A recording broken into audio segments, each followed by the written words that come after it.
গরম গরম দই কাতলা, দেখো গরম ভাতে রুটি পরোটা যে কোনোতে তোমরা খেতে পারো আজকে। তবে আমি গরম গরম ভাতের সাথে খেয়েছি, আমার চোখ মুখ দেখেই তোমরা বুঝতে পারছো যে কত টেস্ট হয়েছিল, যাকে বলে অভূতপূর্ব টেস্ট।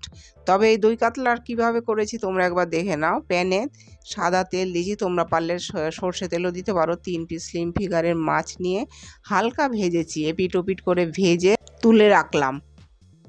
তারপরে এলাচ লবঙ্গ দারচিনি ফোড়ন দিয়ে ওর মধ্যে পেঁয়াজ দিয়ে খানিকটা নেড়ে লালচে লালচে করে পেঁয়াজগুলো হলে আদা কাঁচা লঙ্কা রসুন দিয়ে খানিকটা নেড়ে চেড়ে তারপরে ধনে জিরে গুঁড়ো দিয়ে খানিকটা আবার নাড়লাম।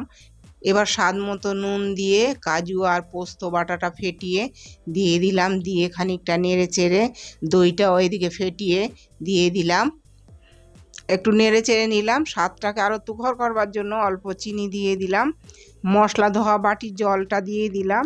হালকা ভাজা স্লিম ফিগারের মাছগুলো এবার দিয়ে দিলাম। ঘরে গুঁড়ো করা মশলাটাও দিয়ে দিলাম। এর মধ্যে আছে সাদা জিরে জয়িত্রী জায়ফল এলাচ দারচিনি লবঙ্গ, সব শেষে চেরা কাঁচা লঙ্কা দিয়ে নিভিয়ে দিলাম। তৈরি হয়ে গেল টেস্টি টেস্টি দই কাতলা। ভালো লাগলে লাইক সাবস্ক্রাইব এবং শেয়ার করে দেবে। আরও নতুন নতুন রেসিপি তোমাদের সামনে নিয়ে আসবো।